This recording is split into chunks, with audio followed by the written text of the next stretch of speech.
La médaille miraculeuse, elle fait sans conteste partie des plus populaires au monde, si bien que 40 ans après sa création, elle s'était déjà écoulée à plus d'1 milliard d'exemplaires. Alors nous sommes allés là où tout a commencé, le 18 juillet 1830, au 140 rue du Bac à Paris, dans cette petite chapelle où Sainte Catherine Labouré eut la grâce de vivre une expérience mystique durant laquelle la Vierge Marie s'est adressée à elle. Dans cette vidéo, nous allons donc revenir sur la vie de Sainte Catherine Labouré, mais également sur les apparitions dont elle a bénéficié, et enfin, évidemment, sur la médaille miraculeuse en elle-même. Pour parler de tout ça, ce n'est pas nous qui allons le faire, mais le recteur du lieu, le père Alexis, que nous remercions vivement pour nous avoir ouvert les portes ainsi qu'avoir accepté de faire cette vidéo. Pensez à vous abonner et à activer la cloche des notifications si ce n'est pas fait, car plus nous serons nombreux et plus les portes s'ouvriront pour que nous puissions vous proposer ce genre de format. Merci à tous et bon visionnage.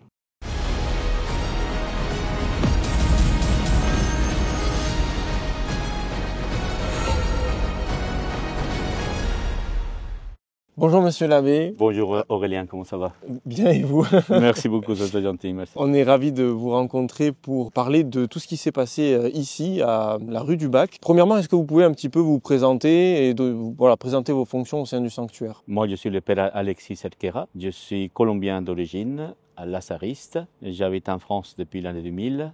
Ordonné prêtre en 2009 et au service du sanctuaire depuis 2019. D'accord. J'ai eu une expérience missionnaire auparavant à Amiens, juste après mon ordination. Ça m'a donné des éléments pour que la communauté me demande d'animer comme chapelain recteur le sanctuaire de Notre-Dame de la Médaille Miraculeuse et la chapelle Saint-Vincent-de-Paul qui n'est pas loin d'ici, qui se trouve à notre maison mère. Nous sommes ici dans la maison mère des Filles de la Charité, dont la chapelle sanctuaire-chapelle, si on peut dire ainsi. C'est un espace privé qui appartient toujours à la congrégation des Filles de la Charité, à la compagnie des Filles de la Charité, et qui est ouvert au public depuis un certain temps. Vous qui connaissez très bien donc l'histoire du lieu et de tout ce qui s'est passé, est-ce que vous pouvez nous raconter un petit peu ce qui s'est passé depuis Catherine Labouré jusqu'à la médaille miraculeuse? Tout à fait. Il faut aller chercher Catherine Labouré exactement dans un contexte historique. Elle est née le 2 mai 1806 dans un contexte paysan. Elle est née dans la région de Bourgogne, département de la Côte d'Or, et le petit village s'appelle aujourd'hui, et s'appelle depuis toujours, Fan-les-Moutiers. Elle est née, elle est la 8e d'une famille de 12. Elle a grandi dans ce contexte paysan, rude, difficile à l'époque. Elle a perdu sa maman quand elle avait 9 ans, et à partir de là, son expérience religieuse et mystique, si on peut dire ainsi, commence à ce moment-là. Et le papa perd son épouse parce qu'elle décède, et après, par la force des choses, avec ses sœurs, elle s'occupe de la ferme. Et l'une de ses sœurs, à l'âge de 18 ans, 19 ans, part et rentre dans la congrégation des Filles de la Charité. Et à partir de là, elle s'occupe avec plus d'intensité de toutes les affaires de la ferme. Traire les vaches, sortir les cochons, préparer le repas pour les ouvriers, faire du fromage, etc. Ça a appris beaucoup de choses à la petite Catherine, chose que l'a un peu aussi empêchée de faire des études. Elle a appris tardivement à lire et à écrire. À un moment donné, à l'âge de 19 ans à peu près, elle commence à recevoir, si on peut dire ainsi, des messages du ciel, et celui-ci commence par un rêve, par un songe. Donc elle voit un vieil homme, un vieux prêtre, qui l'appelle à son service. D'accord. Pas à son service de lui-même, un service des plus pauvres. Donc elle va, par un autre événement historique, identifier cet homme comme Vincent de Paul. Donc son expérience commence avec cet appel de Dieu par l'intercession de Vincent de Paul. Elle commence à découvrir ce charisme qui l'attire de plus en plus et qu'elle connaît déjà par rapport à sa sœur, qui est rentrée avec les Filles de la Charité. Forcément, son père s'y oppose parce que déjà, il avait déjà donné l'une de ses enfants à la compagnie des Filles de la Charité. Une deuxième, ça lui semblait complexe, sachant qu'il avait des choses à s'occuper à la ferme. Elle insiste, elle vit l'opposition de son père. Les autres frères et sœurs convainquent son père de la laisser partir et elle se trouve à Paris à l'âge de 24 ans pour commencer son séminaire, ce qui est semblable à un noviciat. D'accord. Le fait que la Compagnie des Filles de la Charité, c'est une institution missionnaire, donc la première formation s'appelle le séminaire, depuis toujours. Elle arrive à Paris au début du mois d'avril. Elle assiste à la translation des reliques de la cathédrale Notre-Dame jusqu'à la chapelle Saint-Vincent-de-Paul des Lazaristes. Elle assiste à la translation des reliques, donc 12e coïncidence, si on peut dire ainsi, ou 12e appel des Seigneurs, à comprendre ces charismes. Elle vient, elle fait son séminaire avec les filles de la charité. Elle apprend les charismes dans une communauté qui avait déjà l'expérience de l'Immaculée Conception, si on peut dire ainsi. L'expérience parce qu'il avait une forte dévotion qui est née aussi avec la fondatrice des filles de la charité, Louise de Marillac, Sainte Louise de Marillac. Elle réécoute cet appel de Dieu et la nuit de 18 au 19 juillet 1830, dans un contexte politique et sociologique complexe pour le pays, elle reçoit la visite de celle qu'elle avait adoptée comme mère à l'âge de 9 ans. Ça rappelle ses premières petites expériences quand, au moment où sa maman décède, elle embrasse une statue de la Vierge Marie et elle lui dit « À partir de maintenant, c'est toi ma mère ». Et ça s'est fait aussi dans ce contexte maternel, parce que Catherine dort dans le dortoir avec les autres séminaristes. Elle entend ou elle voit un jeune homme qui vient la réveiller, un enfant, on l'associe à l'ange gardien, qui la conduira à la chapelle. Et elle certifie que ce n'était pas un rêve, elle est vraiment réveillée, elle se levait, elle est rentrée dans la chapelle qui était toute éclairée, avec la crainte d'être surpris dans ces situations-là. Oui. Et elle ne croit pas trop à ce qui arrive. Et l'enfant insiste. Jusqu'au moment donné, elle entend des foufrous de soie qui rentrent dans la chapelle. Et tout à coup, elle sursaute, elle se trouve à genoux avec la Vierge Marie assise sur le fauteuil de directeur. Elle dit, Catherine, dans les textes qu'il a écrits, que c'était les 2 heures les plus merveilleuses de sa vie.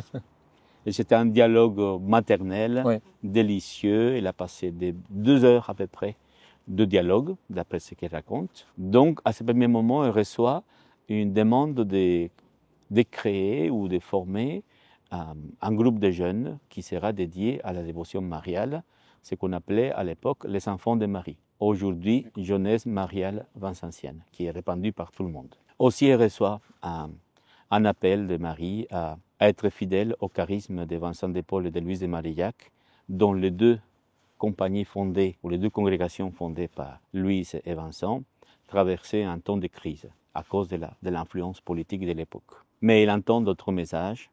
Elle n'écrit pas beaucoup sur ces rencontres. Simplement, elle décrit l'expérience délicieuse d'avoir parlé avec la mère et surtout se sentir accompagnée et réaffirmée dans la dévotion qu'elle avait adoptée quand elle avait 9 ans. Marie affirme aussi son désir de devenir sa maman, en quelque sorte. Donc c'est la première expérience. Elle retourne se coucher. Elle dit qu'elle n'avait pas de sommeil, qu'elle se réveillait le lendemain, tranquille, sans problème. Elle en parle à son directeur spirituel, le père Aladel, qui, comme on peut comprendre, ne la croit pas. Elle dit, arrêtez cette histoire de jeune fille. Il faut dire que Catherine arrive à Paris à 24 ans. Oui. Donc ce n'était pas une fillette, c'est vraiment une jeune fille. Bien sûr. Avec l'expérience forte de son histoire. Et après, elle a un autre moment, le 27 novembre 1830. Elle se trouve dans l'oraison et elle entend encore une fois ce petit bruit de foufrous de soie.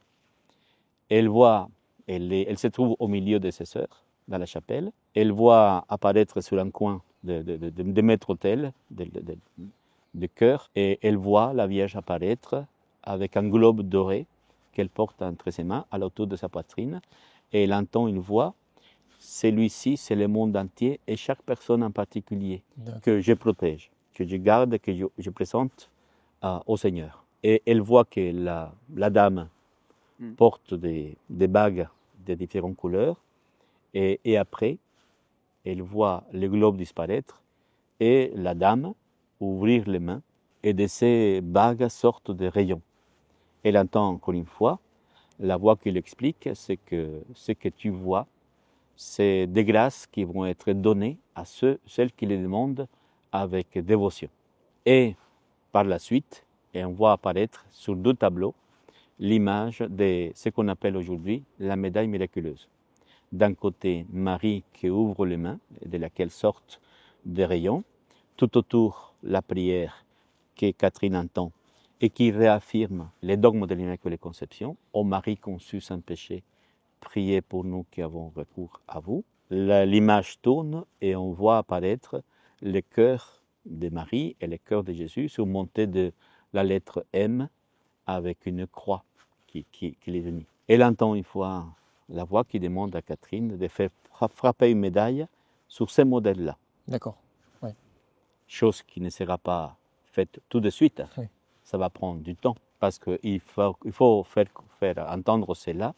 Le père Aladel et Monseigneur de Quesnel, qui était l'archevêque de Paris à l'époque, qui vont avoir un peu du mal à croire à tout cela. Chose curieuse, c'est d'abord la médaille et après le récit. Parce que Catherine ne parlait pas de cette expérience qu'à la fin de sa vie, juste 70 ans après. Parce que Catherine est morte le 31 décembre 1876. Et c'est juste avant son départ qu'elle écrit pour la 12e ou 3e fois le récit des apparitions avec beaucoup plus de détails, tout ce qu'elle se souvenait. L'expérience de séminaire finie, la congrégation l'a conduit à s'occuper des vieillards à Enghien, ou la rue des Reuilly, aujourd'hui le 12e arrondissement de Paris. Et là, il va rester toute sa vie au service des personnes âgées. Il paraît qu'il a eu des autres expériences, mais elle ne parle pas beaucoup, elle ne parle pas du tout. Parce qu'en fait, en 1830, il y a l'expérience de 18-19 juillet. Le 27 novembre, il a eu une autre, donc Catherine parle à peine. C'était au mois de décembre de cette année-là. D'accord. Juste avant Noël. Et c'est ça qu'elle a eu comme expérience. Ce n'est pas le point central de sa canonisation. Le point central de sa canonisation, c'est avoir répondu à l'appel du Seigneur dans les services charitables des plus petits de l'époque, dont les personnes âgées. C'est à partir de là qu'on comprend sa sainteté. D'accord. Catherine était censée de ne pas trop en parler. Elle ne voulait pas, dans la tradition de la congrégation de la mission et de la compagnie des filles de la charité. On n'en parle pas beaucoup de ça, mais le fait que la médaille ait été frappée 12 ans après et qu'elle s'est répandue rapidement et que les gens l'appellent médaille miraculeuse, c'est à partir de là qu'on essaye de comprendre le message du Seigneur, parce qu'elle n'a pas reçu des messages qu'on peut dire, de parler à tout micro. C'est la médaille qui devient le message qu'elle a reçu. Donc aujourd'hui, c'est l'objet de piété le plus répandu dans le monde, bien sûr avec le chapelet. Évidemment, évidemment. Pour vous, cette médaille, elle est survenue dans un contexte assez particulier. De mémoire, je crois qu'il y avait une épidémie de choléra, voilà, quelque chose comme ça. Quel est le message que voulait faire passer, que veut toujours faire passer la Sainte Vierge à travers cet objet de piété finalement? Je crois qu'il faut se rappeler ce que la Vierge Marie a demandé. Celles qui porteront ces médailles avec dévotion recevront des grâces en abondance, la grâce demandée. Je crois que fondamentalement, on voit Marie qui protège ses fidèles ou toute personne, parce que il faut, au premier moment de l'apparition, c'est chaque personne, toute la création et chaque personne en particulier. Donc il n'y a aucune distinction. Tout le monde peut s'adresser à Marie comme la mère du Sauveur est notre mère, et elle accepte aussi l'hommage de toute personne qui vient à la chapelle et qui porte la médaille partout dans le monde. Je crois que le message fondamental, c'est de se savoir et de reconnaître que nous avons la Mère du ciel qui nous accompagne, qui nous soutient, comme toute mère, comme la nôtre, qui ont accepté cette mission de nous aider, de nous éduquer, de nous former, de nous faire grandir, de nous accompagner, etc. Indépendamment aussi des défauts de nos mères à nous. Mais en Marie, on voit cet accompagnement maternel qui va se réaffirmer et se confirmer à la croix, quand le Seigneur dit « Voici ta mère », qui on la voit aussi aux noces de Cana, qui s'occupe aussi des affaires du quotidien pour le couple. Et on voit cette maternité qui est toujours présente et qui nous accompagne, cette figure maternelle qui nous suit, à laquelle on peut s'adresser tranquillement, avec beaucoup de confiance, comme toute mère, et qui répond à notre appel, à nos demandes. Et ça passe par la médaille. Ce petit objet qui peut être en métal précieux ou banal comme le plastique ou comme l'aluminium et que beaucoup de personnes portent sur soi et qu'en la touchant, on se rappelle de cette présence maternelle qui est définie par la suite avec le Père Adadel, l'apparition de Lourdes et l'Église universelle comme les dogmes de l'Immaculée Conception. Si vous aviez un message à faire passer à ceux qui nous regardent par rapport à tout ce qui s'est passé là, qu'est-ce que ce serait? Je crois que fondamentalement, c'est la confiance. La confiance à Dieu, bien sûr, par son Fils Jésus-Christ, avec la force de l'Esprit, et cette figure maternelle qui fait les liens entre les deux. Elle-même, Marie, a accepté un projet de Dieu, c'est que nous reconnaîtrions ensemble la présence de Dieu dans notre histoire. Et à partir de là, je pense que fondamentalement ça, la confiance et l'invitation à la prière. Nous sommes dans une chapelle au milieu de Paris, dans tout ce qu'on peut vivre et voir. C'est une manière de dire, je suis toujours avec vous, venez avec moi, venez voir, reposez-vous, soyez avec moi. Et beaucoup de personnes qui viennent à la chapelle disent que c'est un havre de paix. Dès qu'elles rentrent dans l'allée, elles ressentent le silence et l'invitation à se placer humblement devant cette présence. Beaucoup disent que dans la chapelle, il y a toujours cette présence aimante qui nous invite à nous reposer, à calmer, à déposer nos fardeaux, et comme une mère qui nous accompagne et nous présente à son fils. Je pense qu'il a toujours ça. Et en plus, j'aime bien dire, parce qu'il y a une dame, une pèlerine qui m'a dit, Père Alexis, je vous félicite parce que vous êtes le recteur des plus grands sanctuaires au monde. Par rapport à la taille de l'architecture, tout de suite on dit non. Oui, évidemment. Elle me montre la médaille, c'est parce que notre sanctuaire est là. Dans beau. ce petit objet, tout simple, plein de symboles et de sens. Bien sûr. Je pense qu'on peut porter cette médaille, pas simplement comme un gris-gris, Non, bien sûr. parce que beaucoup le considèrent ainsi, un porte-bonheur, etc. Malheureusement, oui. Mais un point en lien avec cette maman qui est toujours là et dont la promesse se réalise toujours. Je peux dire que je suis témoin ou à l'écoute de beaucoup de grâces que les gens ont reçues ici. Ici, nous ne parlons pas de miracles, parce que ça, peut-être c'est une autre expérience, et ça nous amène à autre chose. Mais des grâces que les gens reçoivent, parce qu'ils disent que leur prière était entendue. Beaucoup de femmes viennent ici parce qu'ils ont besoin d'un coup de main pour enfanter, parce qu'ils trouvent des difficultés pour amener leur maternité à fin. Ils ont des problèmes de maternité pour enfanter. Il y a le problème du couple aussi. Il y a des guérisons. Oui. Il y a beaucoup de guérisons. Vous avez eu une expérience, vous, enfin, est-ce que vous avez une anecdote peut-être de quelqu'un qui aurait guéri ici ou... Dans le contexte de la chapelle, non. Là, c'est direct en live, si on peut dire ainsi. Bien sûr, oui. Mais beaucoup de personnes viennent raconter la grâce qu'ils ont reçue. D'accord. Donc, j'en ai eu, il n'y a pas longtemps, une femme qui vient et sa maternité était en danger. D'accord. Il a eu des hémorragies, etc. Elle prend un taxi. Le taxiste lui donne une petite plaquette bleue avec la médaille. Le taxiste lui dit « Adressez-vous à elle, elle va vous aider. » Elle prend la petite plaquette, la médaille, elle la met entre ses mains, elle arrive à l'hôpital et tout de suite après, l'hémorragie s'arrête. Il a eu sa gestation avec des difficultés, certes, mais son enfant est né le 27 novembre. Donc, elle dit que Marie l'a aidé à garder l'enfant parce que le médecin voulait retirer le bébé. Elle a dit non, je vais au terme de mon processus de gestation. Bien sûr. Donc, elle est arrivée et le bébé est né. Et le bébé, il a aujourd'hui 24 ans. Donc, elle est venue il n'y a pas longtemps. Ah oui, d'accord. Oui, effectivement. Elle est venue il n'y a pas longtemps, il y a une semaine. D'accord. Rendre grâce à la Vierge Marie par la grâce reçue. Incroyable. D'autres récits, il y avait une personne aussi qui voulait donner fin à ses jours. Oui. Elle demande encore une fois à un taxiste de la conduire au bord de la Seine parce qu'elle voulait se jeter. Et le taxiste l'amène au 140 rue du Bac. Elle raconte qu'il avait dit au taxiste non, je ne connais pas cette adresse, ça ne m'intéresse pas. Je vous ai donné un point, vous devez me déposer. Et le taxiste dit, Madame, j'ai entendu parfaitement, 140 rue du Bac. La dame, à la fin, paye le service, elle descend, elle voit qu'il y a beaucoup de personnes qui rentrent dans cette allée, et elle découvre la chapelle. Et à ce moment-là, elle est fondue en larmes, elle reconnaît que ce n'est pas le moment, et elle était réconfortée par cette présence maternelle à la chapelle. Et ainsi, beaucoup d'autres récits simples, des guérisons. Moi, il y a 2 personnes qui sont venues, donc un monsieur musulman qui est venu demander à la Vierge Marie, à Myriam, Ouais, de l'aider. Donc, il a surmonté son cancer. D'accord. Un autre couple, donc, lui, il avait un cancer au rein. Ouais.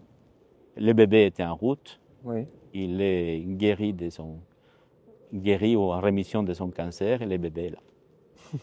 Bon, il y a beaucoup de choses comme ça. Ouais. C'est incroyable. On ne peut pas dire, ici dans le sanctuaire, nous n'avons pas tout pour vérifier Oui, bien les sûr. détails près, comme ça se passe à Lourdes. Mais en attendant ce récit, on sent que Dieu s'occupe bien de nous, qu'on peut s'adresser à lui, que toute personne peut venir à notre sanctuaire, qu'il n'y a les portes sont ouvertes tout le temps.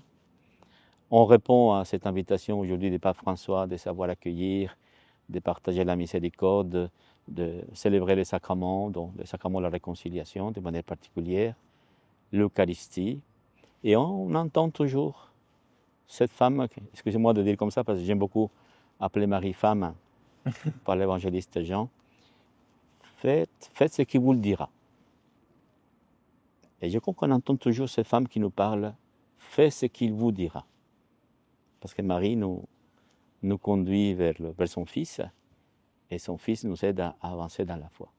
Je pense que le message fondamental ici, c'est la tendresse de la femme, la tendresse de la mère, qui ne nous juge pas et qui nous accueille tels que nous sommes. Je pense que ça n'a pas changé. Il n'y a rien ici dans ce sanctuaire, même dans les contextes politiques de l'époque des apparitions, il n'y a rien dedans, simplement la prière et rester fidèle aux paroles de l'Évangile, aux paroles du Christ. Voilà. Merci beaucoup, Rien du tout.